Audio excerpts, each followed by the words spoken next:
The moon hung high in the sky, casting a silvery glow over the quiet suburban neighborhood, where shadows danced across manicured lawns and silence wrapped itself around homes like a soft blanket.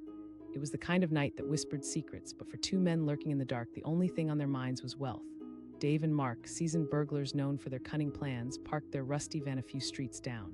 Their hearts pulsed with adrenaline as they whispered about the riches they sought. Tonight, they had chosen a house that gleamed with promise, the kind of place where money flowed like water and the unsuspecting occupants were deep in slumber. They moved with precision, slipping through the shadows, their eyes darting like hawks searching for prey. The house stood tall, its windows glimmering with ambers of light. It was a home filled with luxury fine art, expensive gadgets, and jewelry waiting to be snatched. As they approached the back door, Dave fidgeted with his tools, a crowbar here, a screwdriver there. The air was thick with tension, and Mark tapped his foot anxiously, his eyes fixed on the glowing light radiating from the window. He hissed, glancing back toward the street. "Trust me," Dave replied, his voice steady. With a swift motion, he pried open the door, the creak echoing like thunder in the silence. Inside, the darkness welcomed them with open arms. With their flashlights cutting through the black, they moved cautiously, their breath mingling with the palpable fear that tugged at their hearts. Every creak of the floorboard seemed amplified, signaling their presence. They stepped into the living room, a plush expanse filled with ostentation. A shiny grand piano gleamed in the corner, polished to perfection. Gorgeous paintings adorned the walls, each framed masterpiece telling a tale of wealth, but the prize was yet to be found. Mark whispered, pointing toward the stairs that spiraled upward like an invitation to explore deeper. Faint laughter trickled down, muffled but present. They exchanged glances, hesitation creeping in. Dave's voice dropped lower, steeling himself like a hunter's. They tread softly up the plush carpet, hearts pounding. Each step felt like a thunderclap against the silence. They reached the second floor, where thick wooden doors lined the hallway. They stopped outside a door, a golden doorknob glinting under the moonlight streaming through a window. This was it, the master suite, the ultimate jackpot. Dave turned the knob slowly, holding his breath as he pushed the door open. Inside, the room was a cavern of opulence. A king-sized bed dressed in white silk linens glowed against the darkness. But what drew their eyes were the sparkling treasures on the dresser, necklaces, rings, and watches, each beckoning them like sirens. "Look at this place," Mark breathed, moving closer to the treasures. His hands shook with excitement.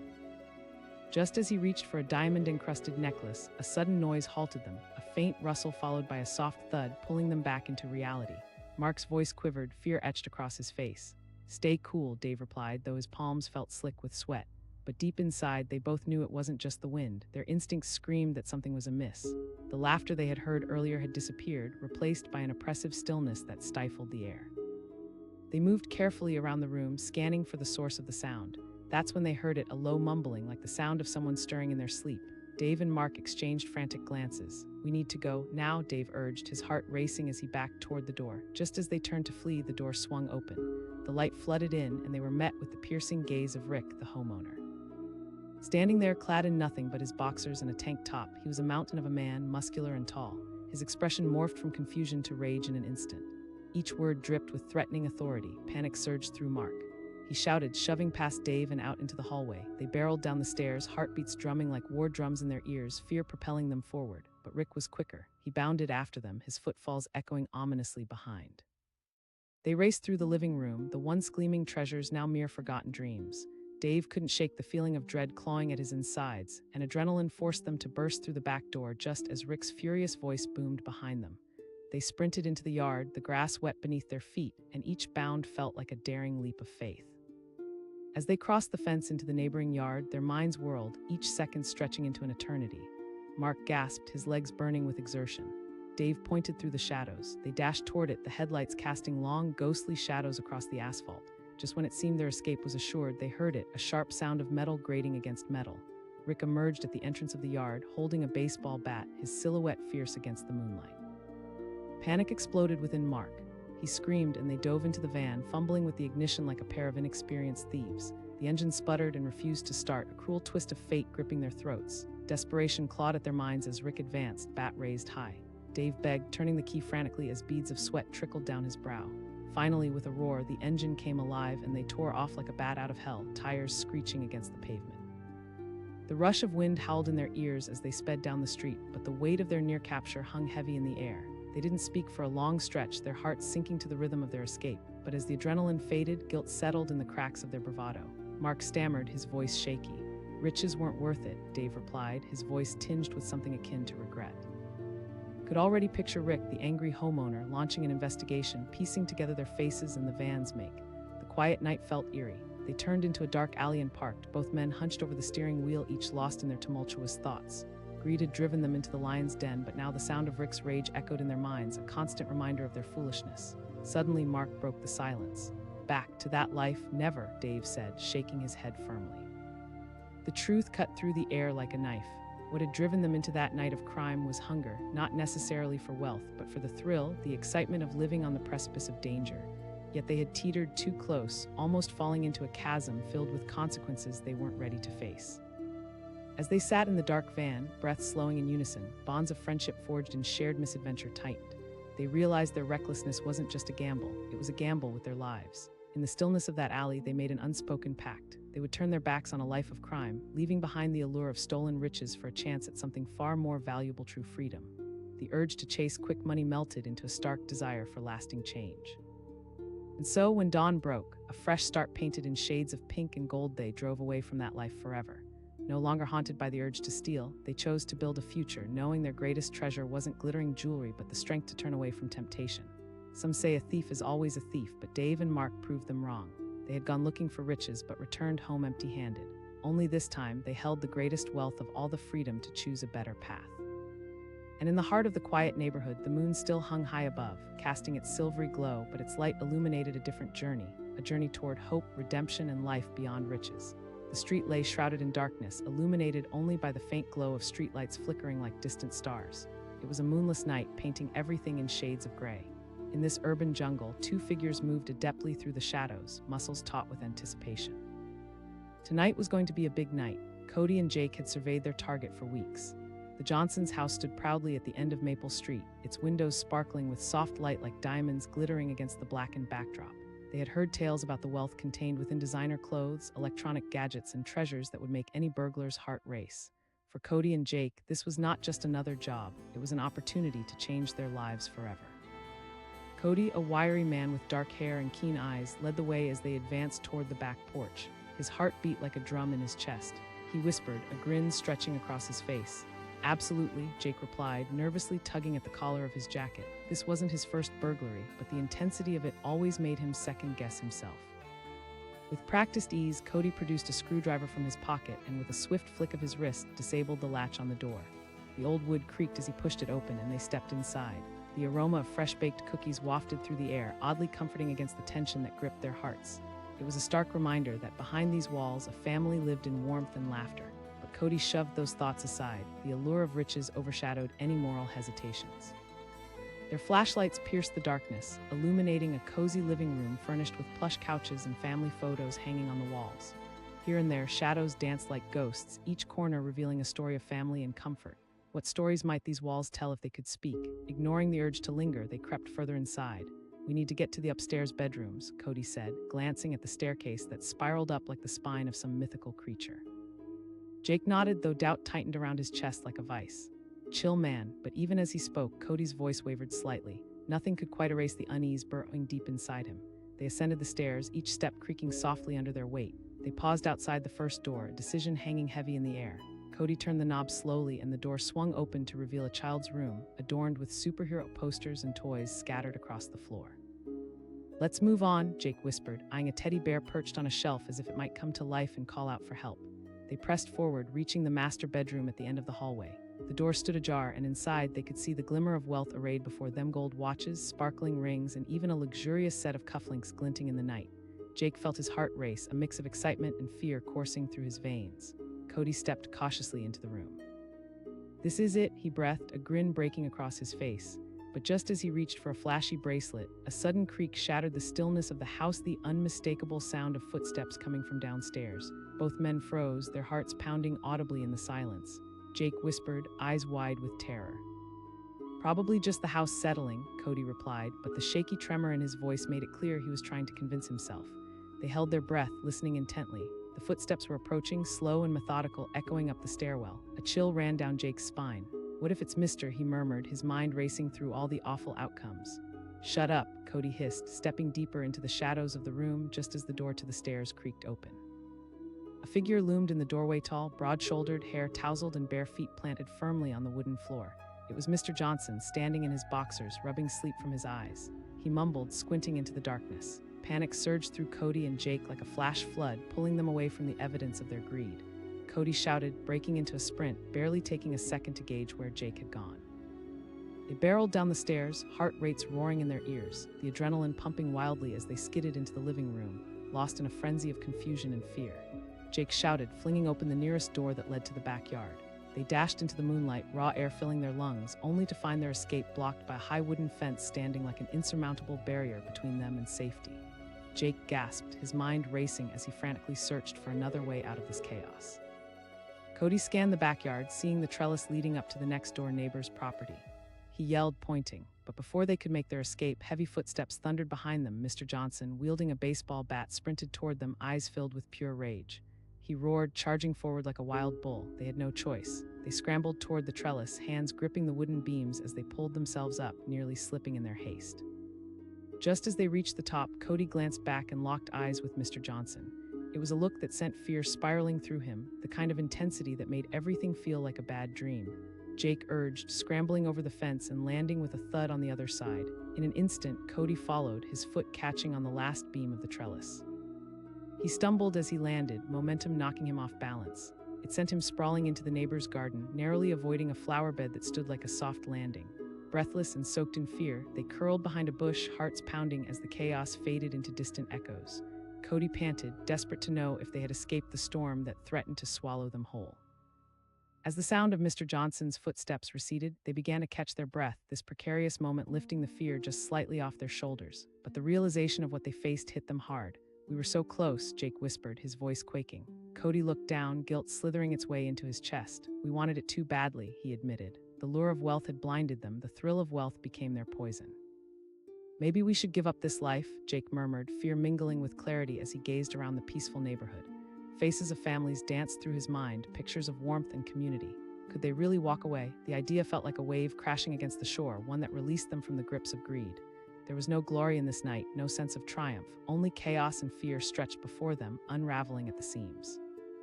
The moon peeked out from behind the clouds, revealing their hiding spot, light catching their fearful eyes.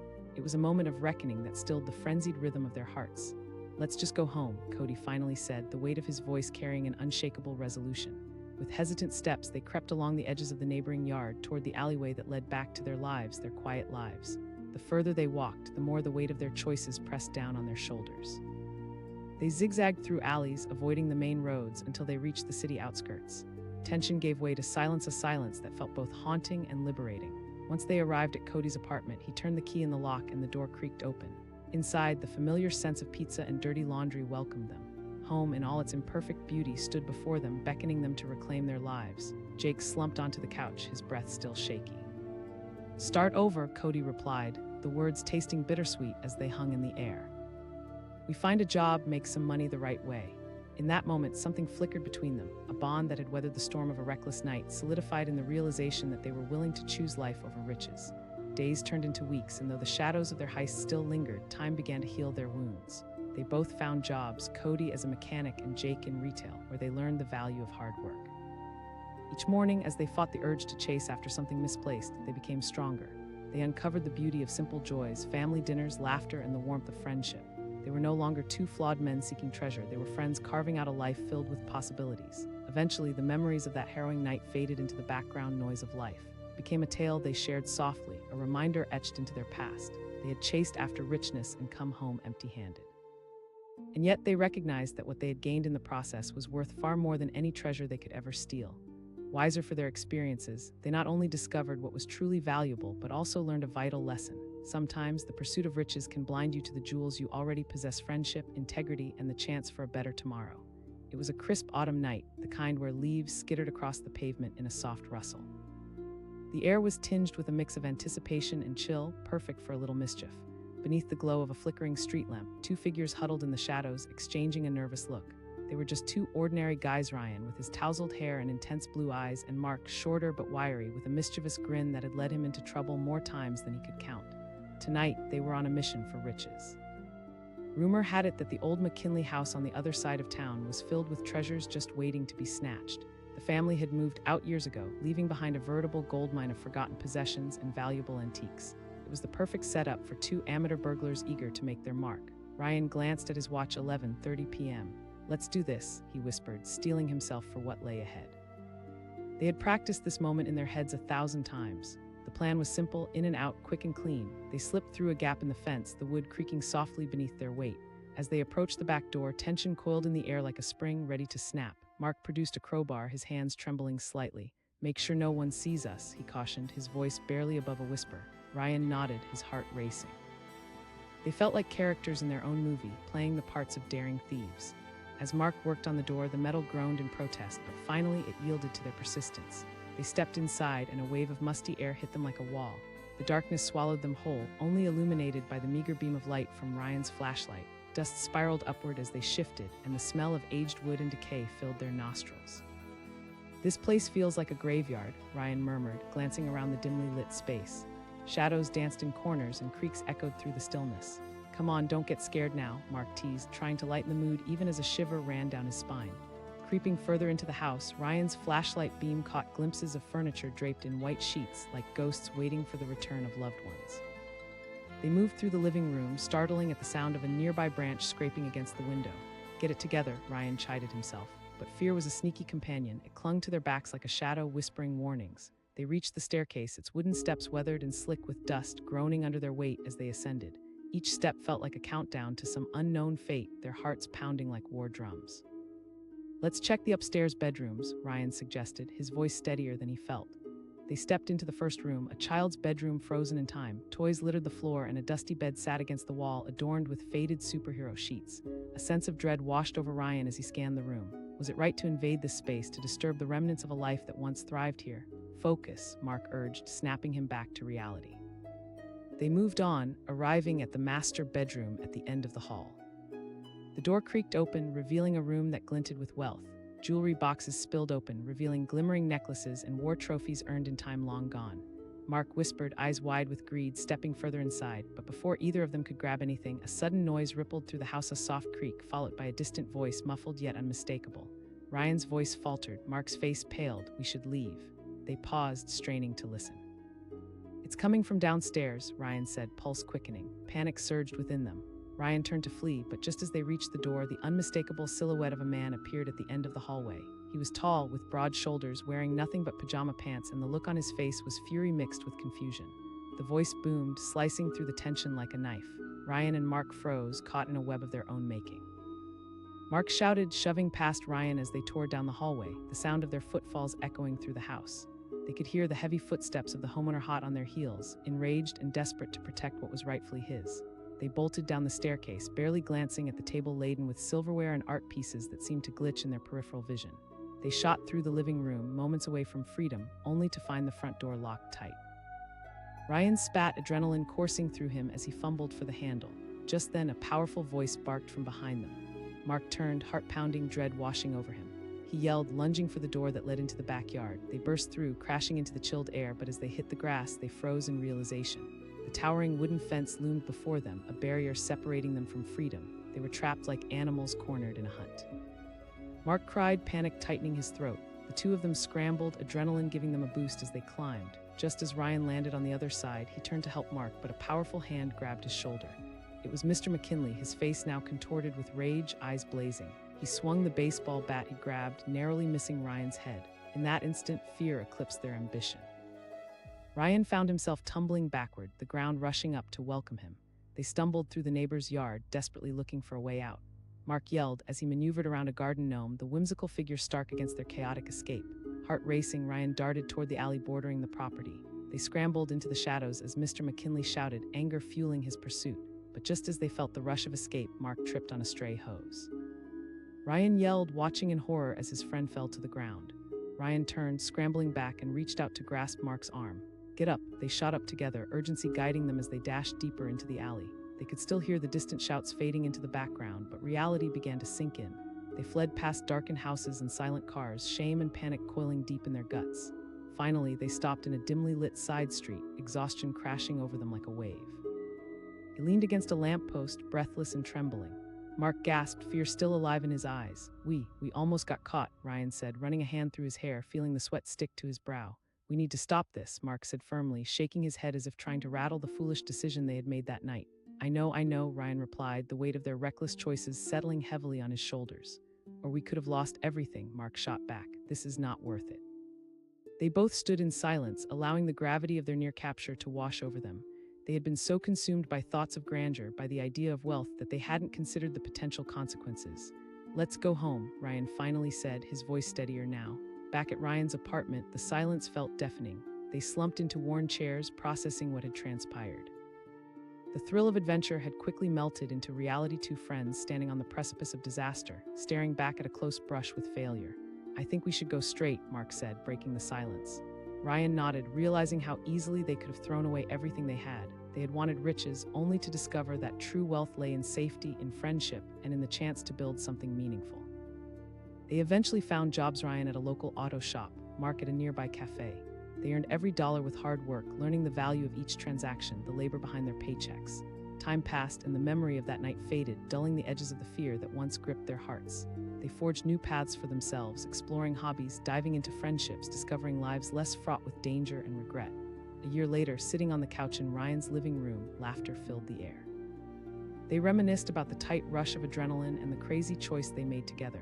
Yet the laughter was tinged with a deep understanding. They had left that life behind. The real riches lay not in shiny trinkets, but in genuine moments, the thrill of racing to each other's sides, the pleasure of shared meals and dreams built side by side. In the end, Ryan and Mark had come looking for treasures, but they came away with something far more impactful, a fresh start, the strength to shape their lives, and a deep bond forged in the fires of foolishness. They had arrived empty-handed, perhaps, but they had left with a far richer understanding of themselves and the world around them. It was a night like no other, the kind of stillness that hangs thick in the air, wrapping around the quiet suburban homes like a blanket. A gentle breeze rustled the leaves, but in the distance, lurking in the shadows, were two figures, Mark and Jason, both dressed in dark clothing and masks pulled snugly over their faces. They were ready for a dangerous heist that would change everything. The two men stood below a street lamp that flickered like a whisper of warning. "This is it," Jason murmured, his voice barely breaking through the chill of the night. "Absolutely," Mark replied, a glint of excitement in his eyes. "We hit this house and we're set for months." The adrenaline coursed through them, promising not just cash but a lifestyle they yearned for, the allure of riches dancing vividly in their minds. They had staked out the Thompson house for weeks. Rumors had spread through their little world. Mrs. Thompson had inherited a sizable fortune and brought home a collection of antiques so valuable they might as well be asking for a robbery. Mark and Jason had seen those shiny cars parked out front, the lavish parties, the laughter spilling from within those walls.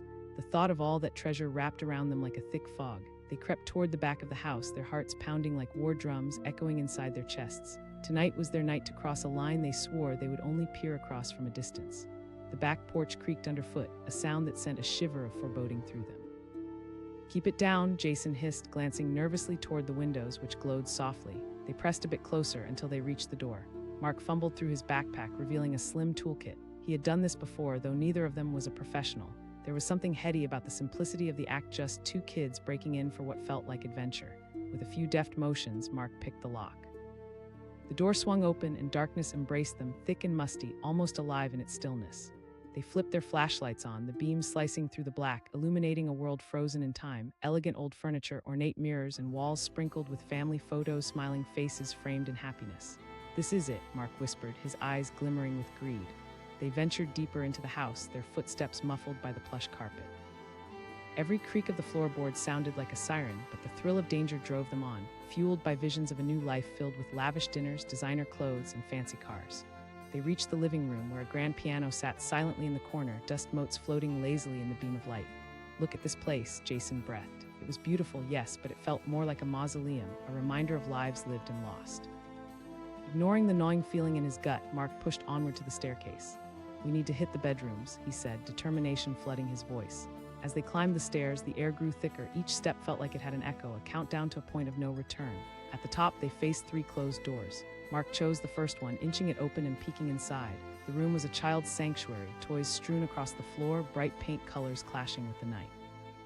They didn't have time to dwell, they pressed on. The second door revealed a small study, dusty but filled with leather-bound books that carried the weight of years. Mark felt a glimmer of guilt, imagining the hours someone had spent in that room, and then quickly pushed it aside. Before he could second-guess himself, he led Jason to the last door down the hall. With a swift motion, they burst into the master bedroom, the crown jewel of this heist. Their flashlights illuminated a space filled with opulence and ornate armoire, a massive bed draped in silk sheets, and on the dresser, shining like treasure from a sunken galleon, lay jewelry scattered amongst notes and old photographs. Their eyes widened. Jason exclaimed, stepping forward. Mark's hands shook with anticipation. Just as he reached for a delicate necklace, a faint noise stopped them, cold a soft rustle, followed by a distinct creak that echoed through the house. Their hearts sank like stones. Jason whispered, fear creeping into his voice. Mark could barely manage a nod, a cold sweat breaking across his forehead. Suddenly, the bedroom door cracked open, and there stood Mrs. Thompson, glaring at them through the thin sliver of light that filled the doorway. Her expression was one of shock, and then it transformed into fury. She demanded, her voice sharp as glass. Panic surged through Mark. He shouted, and they bolted past her, hearts racing, fear pushing them faster than their feet could carry them. They barreled into the hallway, skidding to a halt just as they caught sight of a shadow moving toward the stairs. Mr. Thompson. His size, the authority of a man rudely awakened from sleep, sent them scrambling in the opposite direction. Quick, Mark yelled, adrenaline fueling their flight. They dashed down the staircase, nearly slipping on the wood, their hearts pounding in their ears. They burst through the back door, feet leaving the ground as they landed in the backyard, the night air sharp and filled with the scent of impending rain. In the yard, there was no clear path. They hit the fence but found it insurmountable. Jason stammered, glancing over his shoulder, caught between the need to escape and the overwhelming fear gripping him. Mark shouted, hoisting himself up, adrenaline propelling him over the wooden boards. Jason followed, scrambling to get to the other side. Just as they hit the ground, they heard Mr. Thompson's heavy footsteps echoing behind them, the sound of pursuit cascading in the darkness. With imminent danger following their every move, they sprinted down the alley, breathing hard, the thrill and fear intertwining into a toxic cocktail. Jason panted as they reached the other end of the alley, chaos swirling in their minds. Mark barked, but inside his heart was heavy with doubt. They had come looking for riches, and now they were neck-deep in a nightmare. They finally came to a stop at an empty street, gasping for breath, the adrenaline fading into sheer panic. Jason gasped, trying to comprehend how they had gone from dreaming of treasures to nearly being caught. Mark leaned against a wall, trembling. We were just stupid. In that moment, it all crashed down on them, the reckless thrill-seeking, the naive dream of wealth, and the stark reality of almost being caught. This was no longer an adventure, it was a disaster waiting to happen. Let's just get out of here, Jason said shakily, glancing around nervously. The lights in the neighborhood felt like eyes watching, waiting. They began walking, adrenaline giving way to fear, shame flooding their minds. Every sound felt amplified. They felt hunted like prey that had narrowly escaped the jaws of a predator. Back at Mark's apartment, they collapsed in silence, the weight of the night heavy on their shoulders. They were not just two guys chasing a dream. They had crossed a line that could not be uncrossed. Jason asked, staring at the floor, his voice a mixture of disbelief and regret. Because we're idiots, Mark replied, rubbing his temples. We thought we could get rich quick. But they weren't clever, they were reckless. They had come searching for something shiny and ended up with nothing but the echo of their choices haunting them, demanding to be recognized. Days turned into weeks, and the adrenaline of that cursed night slowly faded, yet the lessons clung tightly. Mark and Jason no longer saw the world with starry-eyed dreams of riches. The allure of wealth turned sour, left only bitterness in its wake. Eventually, they found jobs, honest work. Mark got hired at a local grocery store, stocking shelves and ringing up customers. Jason began working at a nearby diner, pouring coffee and serving up greasy burgers. It wasn't glamorous, but with each paycheck came the feeling of fulfillment. They had traded their foolish dreams for reality, finding pride in their labor. Every day, as they clocked in and out, they reminded themselves that riches could be deceptive. They discovered the joy in friendship, the satisfaction of hard work, the warmth of family gathered around the dinner table, much richer than any stolen treasure. The night of the burglary became a faded memory, a cautionary tale they'd laugh about in hindsight. They learned to appreciate what they had, letting go of empty dreams, embracing the simplicity of life. Finally, one sunny afternoon, as they sat outside the diner, soaking in the warmth and laughter of people passing by, Mark turned to Jason and grinned. A nightmare, Jason said, shaking his head, laughter bubbling up. Yeah, Mark said, looking at the road ahead. We came looking for riches but left with something better. In that moment, they understood that the chase for fleeting glimpses of wealth holds little compared to the richness of genuine moments, authentic connections, and the comfort of hard-earned peace. They emerged from the chaos, not just as survivors, but as men grounded in the essence of true prosperity, finding value in the everyday and richness in life itself. The night was thick with anticipation, the kind of stillness that felt almost charged with electricity. Underneath the fragile glow of a single flickering street lamp, two shadows moved stealthily through the darkness.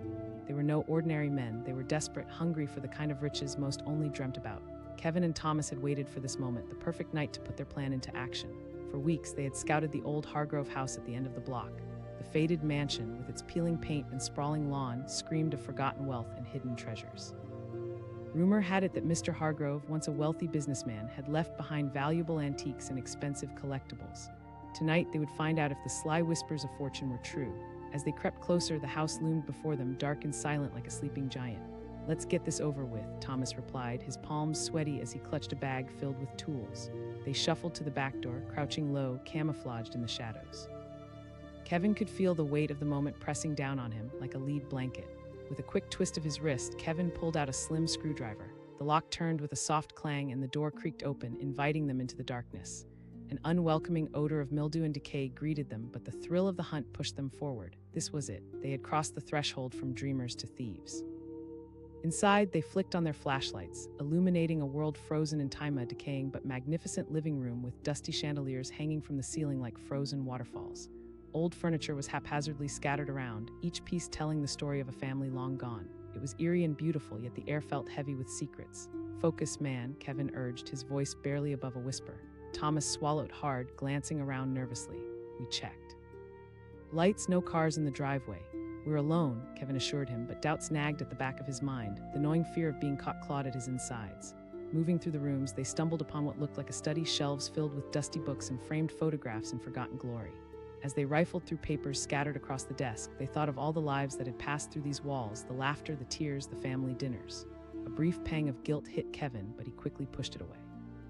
"Nothing here, keep moving," he said curtly, reluctantly turning away from the ghostly remnants of someone else's life. They climbed the staircase, their footsteps echoing in the silence. The light from their flashlights bounced off the faded wallpaper, revealing cracks and peeling edges, memories trapped beneath layers of neglect. Each floorboard seemed to groan under their weight, a warning of impending doom. At the top, they faced two doors. They chose the one on the left, adrenaline coursing through their veins. As they pushed it open, they were greeted by a scene that sent shivers down their spines. The room was adorned with exquisite furniture draped in white sheets. But it was the dresser that caught their eyes, a sprawling, ornate piece filled with glimmering jewelry. Thomas gasped, his greed evident as he stepped closer. "Don't touch anything yet," Kevin cautioned, his instinct kicking in. Just then, the unmistakable sound of tires crunching on gravel echoed outside. Panic surged through them, tightening like a noose. Kevin's heart raced. He hissed, darting towards the window. They peered through the lace curtains, holding their breaths. A car had parked in the driveway, headlights spilling across the front yard. Kevin and Thomas's faces drained of color. They were on borrowed time. Downstairs, the door opened, and muffled voices floated up to them, indistinct but undeniably real. They were not as alone as they'd hoped. They turned to each other, eyes wide with fear. Kevin shouted, making for the door they had come through. But just as they reached the top of the stairs, the front door swung wide open. A figure stepped in, silhouetted against the porch light, a tall man, clearly the homeowner. His presence loomed large, almost like a ghost returning to claim his domain. The man called out, his voice gruff and demanding. Rodney Hargrove was not just any homeowner. He was a man who had seen his fair share of trouble, and his naturally intimidating demeanor only amplified the horror surging through their veins. Panic turned into instinct as Kevin and Thomas collided back into the shadows. Holding their breath, they flattened themselves against the wall, quivering in silence. The intruders became prey in their own heist as their world crumbled around them. The sound of footsteps grew closer, echoing ominously off the walls. Kevin's mind raced. What if they were caught? What if he ended up in a prison cell for a moment of stupidity? Rodney shouted again, voice tinged with authority, anger spilling over the edges. In that moment, the sheer weight of their choices pressed down on Kevin's chest like a lead balloon. They should have never stepped foot into this house. Without thinking, Kevin yanked Thomas by the arm and they bolted back toward the door leading to the hallway. He yelled, desperation pouring from his lips. They tore down the staircase, adrenaline guiding their steps as they dodged furniture and shadows. At that moment, they felt like rats fleeing from a sinking ship. They burst into the living room, searching for an exit, but met with the frightening realization that it was too late.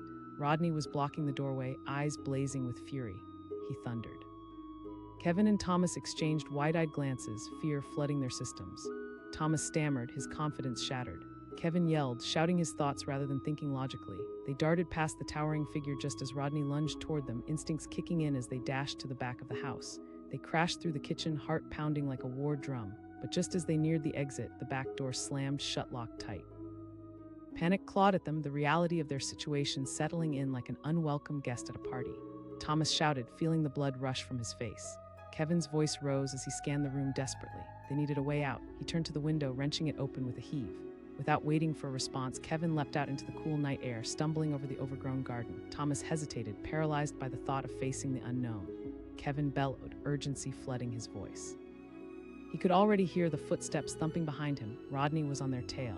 With a shaky breath, Thomas followed, jumping through the open window just as Rodney's furious shout rang through the air. They sprinted through the yard, reckless and wild, the grass slick beneath their feet. Freezing air bit at their faces, but they didn't dare look back. They leaped over fences, their bodies moving as if possessed, instincts driving them toward freedom. Jason's heart raced in concert with his thoughts. "We need to find a place to hide," he panted, glancing nervously at the shadows swirling around them. Kevin pointed, adrenaline fueling their every move. They darted into the narrow alleyway, breathless and frenzied, hiding behind a garbage bin, pressing their backs against its cold surface. Every sound felt amplified, every rustle a threat. The darkness enveloped them, and for a second they were lost in the chaos of their minds. Sitting there, Kevin felt his heart slowing. The weight of the night pressed heavily upon him. This felt surreal, like a nightmare from which they couldn't wake. Thomas whispered, voice trembling. "I don't know," Kevin admitted. The thrill of the heist had turned into a terrifying reality. The promises of riches melted away under the weight of near capture, leaving behind only raw fear. Suddenly, the sound of footsteps approached the alley's entrance. Held their breath, desperate whispers hanging in the air. After what felt like an eternity, the footsteps retreated. They had dodged a bullet, but at what cost? Kevin leaned against the bin, staring at his hands, streaked with dirt and fear. "We just wanted to get rich quick." Thomas sighed heavily, the weight of regret hanging between them. "But look where we are, all that for what? A few valuables." "Not just stupid," Kevin replied, shame burning in his chest. "We could have ended up in jail." Silence settled over them, blending with the sounds of the night. They had come looking for wealth, but found a dark truth staring back at them instead. Finally, Kevin spoke, almost hesitantly. "Maybe we should give this up," Thomas asked, confusion clouding his thoughts. "I mean, this isn't who we are. We're not criminals. We always wanted better lives. This isn't the way to get there," Kevin explained, his voice steady yet uncertain. As dawn began to creep into the sky, a soft light slowly replacing the darkness, hope flickered within Kevin's heart. They had escaped, yes, but they had also experienced something transformative. Perhaps it was time to choose a different path. "I don't want to end up like those guys in the movies thrown in jail, living a life on the run," Thomas said quietly, the shame creeping into his voice. Kevin nodded, feeling a sense of relief wash over him. "Let's return to our lives, no more of this." With renewed determination, they emerged from their hiding spot, hearts steadying as they walked away from the haunting mansion. As they turned down the road toward their neighborhood, the sun broke through the horizon, casting a soft glow over everything. For the first time, it felt like they were stepping into a new beginning. Weeks passed, and the shadow of that night faded. Kevin found a job at a local cafe, serving coffee and pastries to polite customers. Thomas got hired at a hardware store, learning the ins and outs of tools and home improvement projects. Though their paychecks were modest, their pride was unshakable. One afternoon at the cafe, as Kevin turned the open sign on the door, he spotted Thomas walking over, juggling a stack of papers and a huge grin. Kevin asked, raising an eyebrow. Thomas laughed, panting. "I just enrolled in night classes." Kevin felt a swell of emotion. "That's amazing," Thomas beamed. Kevin nodded. "It's everything. It's how we climb." In the months that followed, they worked harder than ever, their lives beginning to take shape. They shared laughter and camaraderie, built relationships, and faced each challenge as a team. They had learned, almost painfully, that the pursuit of material wealth could lead to a hollow life filled only with regrets. It was no longer about stealing from others. It was about creating their own future, brick by brick. Every now and then, they would talk about that night, the thrill, the fear, the close call that changed them forever. They laughed at the absurdity of it all and embraced the lessons learned. One evening, as they sat on the rooftop of Kevin's apartment, the sun setting before them in vibrant hues of orange and pink, Thomas turned to Kevin. "You know, we might not be rich in the way we once imagined, but we're building something better," he said, knowing that their journey was just beginning. "Yeah," Kevin agreed, feeling a sense of peace wash over him. "We came looking for riches in the shadows, but we found light." In the end, they hadn't just avoided a life of crime. They had unearthed the hidden treasures of friendship, purpose, and the courage to change their lives for the better. Kevin and Thomas had come seeking wealth, but they had instead discovered the priceless value of a life worth living. The night was darker than usual, the kind of darkness that swallows sound and light, leaving only hushed whispers. In a quiet suburban neighborhood, amid rows of neatly trimmed hedges and cozy houses, two figures lurked in the shadows. They were dressed in black, looking like phantoms, and their hearts raced with anticipation. Sam whispered, peering through the darkness at the sprawling house before them. It loomed like a specter, its windows reflecting the light of the moon, casting eerie shadows on the ground. "Yeah, this is it," Mike replied confidently, adjusting the shoulder strap of his backpack filled with tools of their trade. The Johnsons went out for the weekend. The smell of fresh-cut grass and blooming flowers wafted through the air, a stark contrast to the mess of adrenaline and anxiety circling in their stomachs. Both men could hear their own heartbeats pulsing in their ears, a rhythmic reminder of the dangers that lay ahead. With trembling fingers, Mike pulled out a crowbar, the metal glinting ominously in the moonlight. They approached the back door, tension crackling in the air. "Just be quick," Sam urged, glancing around as if the darkness itself might betray them. With a swift motion, Mike forced the crowbar into the door's frame and twisted. The door creaked open, inviting them into the unknown. The stale air hit them like a wall, heavy with silence and the scent of forgotten memories. As they stepped inside, a chill descended. The living room was dimly lit, decorated with antique furniture and family photos that seemed to gaze knowingly at the intruders. Despite the comfort that the home once represented, it now felt like an eerie museum displaying the remnants of a life that no longer existed. "Let's find the good stuff," Mike urged, moving deeper into the house. Sam followed, but a whisper of doubt tugged at him. What if they were caught? What if the Johnsons returned early? They pushed it aside, focusing instead on the thrill, the promise of riches. They navigated through the living room and into the kitchen, where dusty countertops held appliances left in disarray. But it was a door leading to the basement that caught their attention. "There's bound to be something down there," Mike insisted, excitement bubbling beneath the surface. As they descended the stairs, the darkness felt heavier, thick with anticipation. The beam from their flashlights flickered over walls lined with old paintings, each revealing a story long forgotten. The air was cold and damp, wrapping around them like an unwelcome hug. "Keep it down," Sam whispered, his voice echoing. "What's a little freaky? We're fine," Mike replied, moving toward the far corner where a collection of dusty boxes sat, waiting for someone to uncover their secrets. The moment Mike swung the top box open, his excitement spiked. Inside were old coins, jewelry heavily tarnished with age, and an ornate pocket watch that gleamed faintly in the darkness. He shouted, but Sam quickly clamped a hand over his mouth. Sam insisted, heart racing. They were intruders in someone else's domain, high stakes on a perilous gamble. Just then, a noise broke through the silence. A distant creak came from above. Panic jolted through them. Mike asked, voice dropping to a whisper. "I don't know," Sam replied, eyes darting to the staircase. They didn't wait for a response. With a sense of urgency, they began to shove valuables into their backpacks, rings, necklaces, and handfuls of coins falling through their fingers like sand slipping away. They thought of the money, of the future that could be theirs. Then it happened. A sudden crash echoed through the house, a noise so loud it sent shockwaves through their bodies. Mike muttered, his voice shaky. "Maybe it's just the wind," Sam said, trying to convince himself, but they both knew they weren't alone anymore. Mike insisted, scrambling up the stairs as Sam followed closely behind, adrenaline propelling them forward. They moved as fast as they could, reaching the top in a few frenzied moments. The living room was still empty, but tension hung in the air like a thick fog. Sam shouted, rushing toward it. But before they could even touch the handle, it swung open and there stood Mr. Johnson, the homeowner, eyes wide with disbelief and fury. He bellowed, his voice echoing like thunder. Time froze. A mixture of fear and panic surged through Sam and Mike, hearts drumming loudly in their chests. They instinctively turned to run, but the path behind them was blocked. Mr. Johnson shouted, anger radiating off him like heat.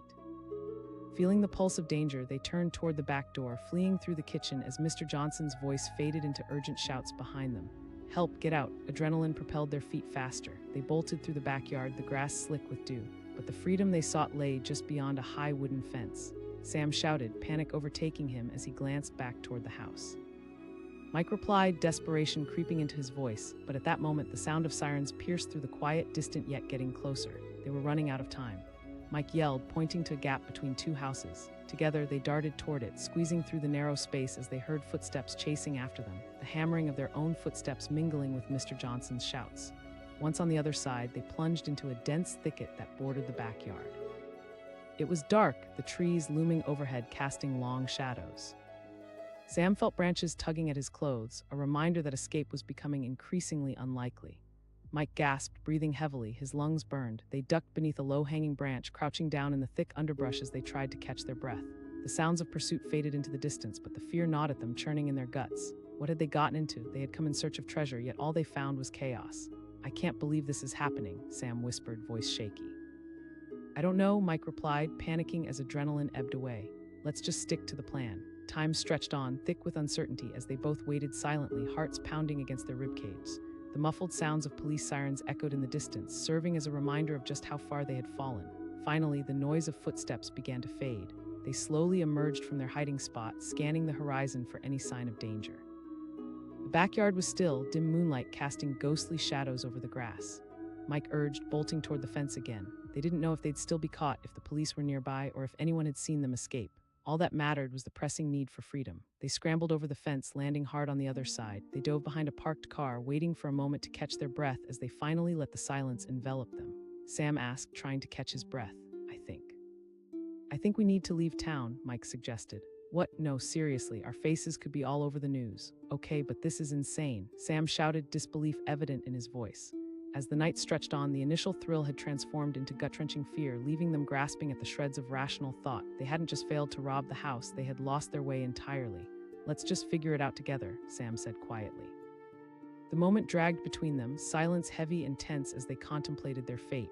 But in that instant, something shifted. Perhaps it was the understanding that they were stuck together, caught up in a messy reality of their own making. Finally, with a collective defensive resolve, they turned away from the chaos. Let's go back home, Sam said, looking Mike straight in the eye. As dawn broke on the horizon, casting a golden hue over the world, the two left their wild chase behind. They would have to confront the reality of their choices, the ramifications of their actions, and the uncertainties that loomed ahead. But perhaps there was a way to turn this regret into something constructive. They wandered back through the streets, a sense of heaviness hanging over them, but also a quiet determination settling in the pit of their stomachs. They would work, they would earn, they could build their lives without fear or guilt. Days turned into weeks, and slowly they picked up the pieces, each day growing stronger, each moment a reminder of where they'd been. They found jobs working at local shops, earning every dollar honestly, even if it took longer. As they created lives built on integrity, they learned the value of hard work, the joy of watching their own efforts pay off. The world once looked so shiny and tempting, but beneath the surface, they discovered something far richer: the significance of true connection, of pursuing dreams that didn't come at the expense of others. Though they often recalled that harrowing night, they learned to treat it as a turning point, a moment when they faced the crossroads of their lives. They had come looking for riches, but left with a treasure far greater: the understanding of themselves and the commitment to forge a new path. In the end, that night had transformed them, and together they stepped boldly into the light, leaving the darkness behind. The promise of their futures lay not in stolen goods, but in the strength to walk away from a moment of weakness, a choice that changed their lives forever. The moon hung low in the sky, casting an eerie glow over the quiet suburban neighborhood. The streets were void of movement, with not a whisper of wind to disturb the stillness. Just outside one of the homes, two figures crouched beneath a tangle of bushes, their breaths shallow and quick.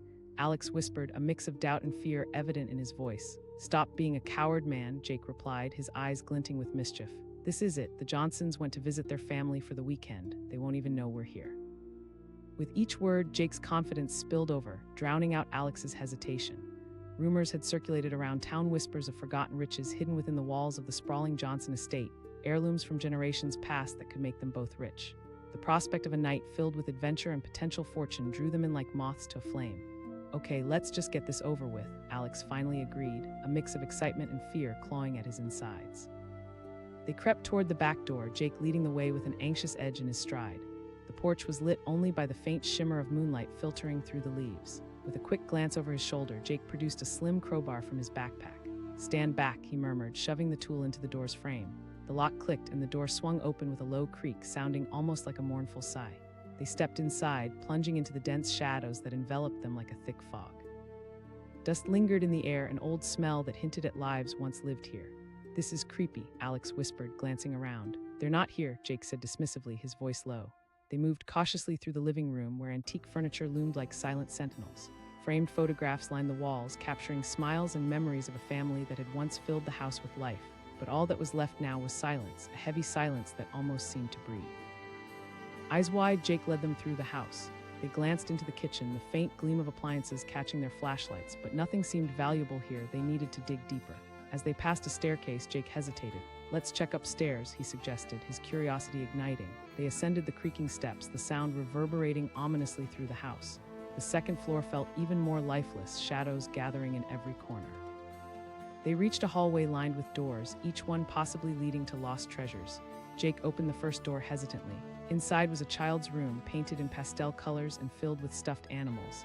It was a stark reminder of innocence, but they had little time to appreciate it. They needed to keep moving.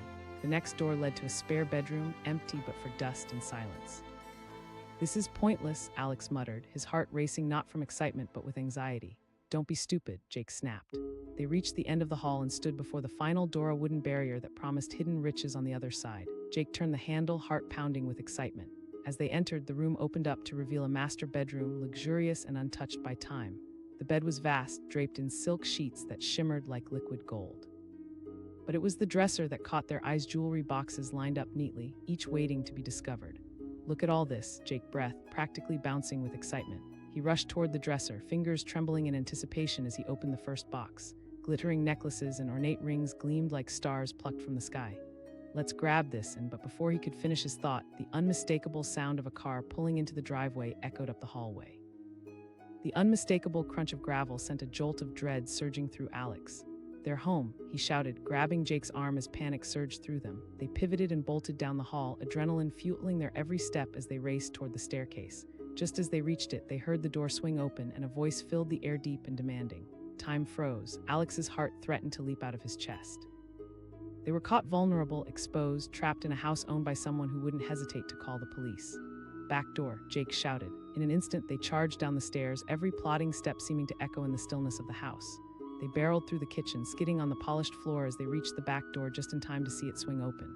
Mr. Johnson stood there, eyes blazing with fury, silhouetted by the porch light, looking every bit the protector of his domain. Panic surged as they pushed past him, tumbling into the backyard and gasping for air. Jake yelled, pointing at the tall fence separating them from freedom. They raced toward it, desperation propelling them forward. Alex could feel Mr. Johnson's presence behind them, strong and furious, like a storm brewing. They had to escape. The world seemed to narrow around them, and all that mattered was the escape. With a powerful leap, they reached the fence, scrambling over it by sheer instinct. Alex landed hard on the other side, pain shooting through his leg, but there was no time to stop. Jake shouted, and they bolted into the neighboring yard, searching for cover among overgrown bushes and trees. Adrenaline coursed through their veins, but even that couldn't stifle the panic flooding Alex's mind. He gasped, his lungs burning. They darted into the shadows, crouching low as if they could become invisible. Shaking, Alex pressed his back against the trunk of a large tree, peering through the leaves. If they could just stay hidden until Mr. Johnson left, they might find a way out. From their hiding spot, they watched as Mr. Johnson stomped through the yard, looking for them, his expression a mix of anger and resolve. He shouted, scanning the darkness. The two burglars held their breath, fear coiling deep within. Jake whispered, eyes wide, reflecting the glow of the moon. "We wait." "Have to wait until it's clear," Alex replied, his voice quaking slightly. Seconds turned into minutes, each tick of the clock in their minds growing louder, punctuated by the thudding of their hearts. The sound of sirens in the distance cut through the night, a chilling reminder of their choices. "I can't stay here, Alex. I can't," Jake stated, his voice barely above a whisper, a tremor of fear wrapping around his words. Just then, in the far distance, the headlights of a car cut through the darkness as it approached. "There's someone else," Alex murmured, watching as the vehicle pulled into the driveway of the Johnson home. Jake asked, a note of panic creeping into his voice. Alex replied. In that moment, it dawned on them that they were stuck between a rock and a hard place. If they stayed hidden, they might be discovered during the chaos. If they ran, they risked being caught. They were trapped in a web of their own making. A life they thought they could escape into riches had spiraled into something altogether darker. "Let's make a break for it," Jake finally said, determination sparking in his eyes. But just then, a shout rang out, louder than before. "They're back here." The urgency thundered in Alex's veins. They had to act quickly. They exchanged frantic glances, deciding almost telepathically. With renewed momentum, they turned and fled into the shadows, sprinting through the neighboring yard. They could hear the crunch of footsteps behind them, growing ever closer. Just another fence to climb stood between freedom and capture. They scrambled over, and as they hit the ground on the other side, desperation fueled every ounce of their strength. The asphalt beneath their feet felt foreign, unyielding, as they dashed away from the safety of the neighborhood. Behind them, chaos erupted, voices calling, the sound of a slamming car door reverberating as people poured into the streets. Alex gasped, glancing around frantically. The reality of their flight struck him hard. Where could they possibly hide? Jake shouted, taking a sharp turn down a narrow alleyway. They dove into the dark alley, the smell of garbage and decay assaulting their senses. It was a more dangerous area, but desperate times called for desperate measures. Pressed against the wall, hearts thundering as they listened intently, trying to gauge how much time they had left. Alex whispered, fear gripping his voice. "I don't know, we just have to stay quiet," Jake replied, glancing back toward the street, adrenaline melding with panic. Just then, two officers appeared at the entrance of the alleyway, flashlights sweeping back and forth like probing fingers. One of the officers said, urgency punctuating his tone. A knot formed in Alex's stomach. They were cornered. His mind raced, contemplating escape routes. There was no way out without being seen. Jake hissed. As the officers moved deeper into the alley, they could hear them getting closer. Frantic thoughts swirled through Alex's mind. What choice did they have? Their chances of getting caught were multiplying by the minute. Suddenly, a plan hatched in his mind, desperate yet hopeful. "We can create a diversion, something to distract them," he suggested, glancing around. Jake asked, wide-eyed, "Anything?" "Find something trash, anything, throw it to the other side." Their eyes scanned the alley until Jake spotted a pile of old cardboard boxes. He pointed, darting toward them. They quickly gathered the crates, shifting them quietly against the wall. Then, with a shared understanding, they hurled the boxes toward the opposite side of the alley, creating a sudden commotion. One of the officers shouted, rushing toward the noise. Now was their chance. They slipped away from their hiding spot and darted down a narrow passageway that led deeper into the unknown territory. Yet as they crept through the narrow path, shadows began to close in around them and a cold sense of reality set in. Would they really escape this, or had they made a colossal mistake? With each turn they took, Alex's mind raced with possibilities. They had come looking for treasure but found only chaos. But they couldn't think about that now. They had to survive. As they finally emerged at the end of the alley, their hearts sank. The street ahead was brightly lit, busy with evening traffic, and they couldn't see any place to hide. Panic clawed at them again. Jake whispered, glancing around for an escape. Alex's voice trailed off. The world felt too big, too daunting, and he finally understood the weight of their choices. Suddenly, their wild adventure had transformed into a harrowing nightmare. And with their paths entwined in desperation, they faced the reality that perhaps they could never undo the choices made that night, the moment they crossed that threshold into darkness, looking for riches but leaving themselves utterly vulnerable. Jake's voice snapped him back to attention. As they searched for answers in the chaos of their minds, the echo of sirens grew closer, a stark reminder of the lives they had tried to escape burning within their hearts. In that moment, they understood the true gravity of their situation, and the journey ahead was more uncertain than ever. Would this be the end of their dreams or the beginning of something else entirely? Because the longer they waited, the more dangerous their choices became.